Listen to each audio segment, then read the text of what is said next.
Pada kesempatan kali ini kami akan membahas mengenai sejarah mumi. Metode pembalseman atau perawatan jenazah yang digunakan orang Mesir kuno disebut mumifikasi. Dengan menggunakan proses khusus, orang Mesir menghilangkan semua kelembapan dari tubuh, hanya menyisakan bentuk kering yang tidak mudah membusuk. Penting dalam agama mereka untuk mengawetkan mayat dengan cara yang senyata mungkin. Begitu suksesnya mereka sehingga saat ini kita dapat melihat tubuh mumi seorang Mesir dan memiliki gambaran bagus tentang seperti apa dia saat hidup, 3000 tahun yang lalu. Mumifikasi dipraktikkan sepanjang sebagian besar sejarah awal Mesir.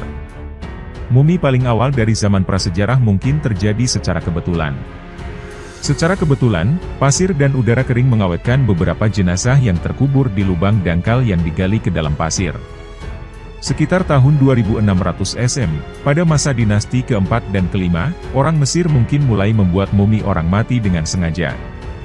Praktik ini berlanjut dan berkembang selama lebih dari 2000 tahun, hingga periode Romawi. Dalam satu periode tertentu, kualitas mumifikasi bervariasi, tergantung pada harga yang harus dibayar untuk itu. Mumi yang dipersiapkan dan diawetkan dengan paling baik berasal dari dinasti ke-18 hingga dinasti ke-20 Kerajaan Baru dan termasuk mumi Tutankhamen dan Fir'aun terkenal lainnya. Proses umum pada periode inilah yang akan dijelaskan di sini. Proses mumifikasi memakan waktu 70 hari. Pendeta khusus bekerja sebagai pembalsam, merawat dan membungkus jenazah. Selain mengetahui ritual dan doa yang benar untuk dilakukan pada berbagai tahapan, para pendeta juga membutuhkan pengetahuan rinci tentang anatomi manusia. Langkah pertama dalam proses ini adalah menghilangkan semua bagian internal yang mungkin cepat rusak. Otak diambil dengan memasukkan secara hati-hati instrumen khusus yang terhubung melalui lubang hidung untuk mengeluarkan potongan jaringan otak. Itu adalah operasi yang rumit, yang dapat dengan mudah merusak wajah. Pembalseman kemudian mengeluarkan organ perut dan dada melalui sayatan yang biasanya dilakukan di sisi kiri perut. Mereka hanya membiarkan hati di tempatnya, percaya bahwa itu adalah pusat keberadaan dan kecerdasan seseorang. Organ-organ lainnya diawetkan secara terpisah, dengan lambung, hati, paru-paru, dan usus ditempatkan dalam kotak atau toples khusus yang sekarang disebut toples kanopik. Ini dikuburkan bersama mumi. Pada mumi selanjutnya, organ-organ tersebut dirawat, dibungkus, dan diganti di dalam tubuh. Meski begitu, toples kanopi yang tidak terpakai tetap menjadi bagian dari ritual penguburan. Pembalseman selanjutnya menghilangkan semua kelembapan dari tubuh. Hal ini mereka lakukan dengan melapisi tubuh dengan natron, sejenis garam yang memiliki sifat mengeringkan yang baik, dan dengan menempatkan paket natron tambahan di dalam tubuh. Ketika jenazah sudah benar-benar kering, pembalsem mengeluarkan bungkusan bagian dalam dan membilas sedikit natron dari jenazah. Hasilnya adalah wujud manusia yang sangat kering namun dapat dikenali. Untuk membuat mumi tampak lebih hidup, area tubuh yang cekung diisi dengan linen dan bahan lainnya serta ditambahkan mata palsu. Selanjutnya pembungkusan dimulai. Setiap mumi membutuhkan ratusan meter kain linen. Para pendeta dengan hati-hati melilitkan potongan linen panjang ke sekeliling tubuh, kadang-kadang bahkan membungkus setiap jari tangan dan kaki secara terpisah sebelum membungkus seluruh tangan atau kaki. Untuk melindungi orang mati dari kecelakaan, jimat ditempatkan di antara bungkus dan doa serta kata-kata ajaib yang tertulis di beberapa potongan linen. Seringkali para pendeta memasang topeng wajah orang tersebut di antara lapisan perban kepala. Pada beberapa tahap, cetakan dilapisi dengan resin hangat dan pembungkusan dilanjutkan kembali.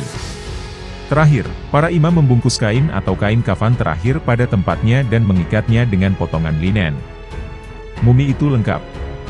Para pendeta yang menyiapkan mumi bukanlah satu-satunya yang sibuk selama ini. Meskipun persiapan makam biasanya telah dimulai jauh sebelum orang tersebut meninggal, kini ada tenggat waktunya, dan para pengrajin, pekerja, dan seniman bekerja dengan cepat. Ada banyak hal yang bisa ditempatkan di makam yang dibutuhkan seseorang di akhirat. Perabotan dan patung telah disiapkan, lukisan dinding yang menggambarkan pemandangan keagamaan atau keseharian telah disiapkan, dan daftar makanan atau doa selesai. Melalui proses ajaib, model, gambar, dan daftar ini akan menjadi nyata saat dibutuhkan di akhirat. Semuanya sekarang sudah siap untuk pemakaman. Sebagai bagian dari pemakaman, para pendeta melakukan upacara keagamaan khusus di pintu masuk makam. Bagian terpenting dari upacara itu disebut pembukaan mulut. Seorang pendeta menyentuh berbagai bagian mumi dengan alat khusus untuk membuka bagian tubuh tersebut agar dapat dinikmati indera-indera dalam hidup dan dibutuhkan di akhirat. Dengan menyentuhkan alat tersebut ke mulut, orang yang meninggal kini dapat berbicara dan makan. Dia sekarang siap untuk perjalanannya ke alam baka. Mumi itu ditempatkan di peti matinya, atau peti mati, di ruang pemakaman dan pintu masuknya ditutup. Praktik penguburan yang rumit seperti itu mungkin menunjukkan bahwa orang Mesir sibuk memikirkan kematian. Sebaliknya, mereka mulai membuat rencana sejak dini untuk kematian mereka karena kecintaan mereka yang besar terhadap kehidupan. Mereka tidak bisa memikirkan kehidupan yang lebih baik daripada saat ini, dan mereka ingin memastikan kehidupan itu akan terus berlanjut setelah kematian. Tapi mengapa melestarikan tubuh? Orang Mesir percaya bahwa tubuh mumi adalah rumah bagi jiwa atau roh. Jika tubuh hancur, ruh bisa hilang. Gagasan tentang roh itu rumit dan melibatkan 3 roh, Ka, Ba, dan Ah. Ka, kembaran dari orang tersebut, akan tetap berada di dalam makam dan membutuhkan persembahan dan benda-benda di sana. Ba, atau jiwa, bebas terbang keluar dari kubur dan kembali ke sana. Dan itu adalah Ah, mungkin diterjemahkan sebagai roh, yang harus melakukan perjalanan melalui dunia bawah menuju penghakiman terakhir dan masuk ke akhirat. Bagi orang Mesir, ketiganya penting. Setelah kematian, para Firaun Mesir biasanya dimumikan dan dikuburkan di makam yang rumit. Para anggota kaum bangsawan dan pejabat juga sering mendapat perlakuan yang sama, dan kadang-kadang juga masyarakat biasa. Namun, prosesnya mahal, di luar kemampuan banyak orang. Karena alasan agama, beberapa hewan juga dijadikan mumi. Sapi jantan suci dari dinasti awal memiliki kuburannya sendiri di Saqqara.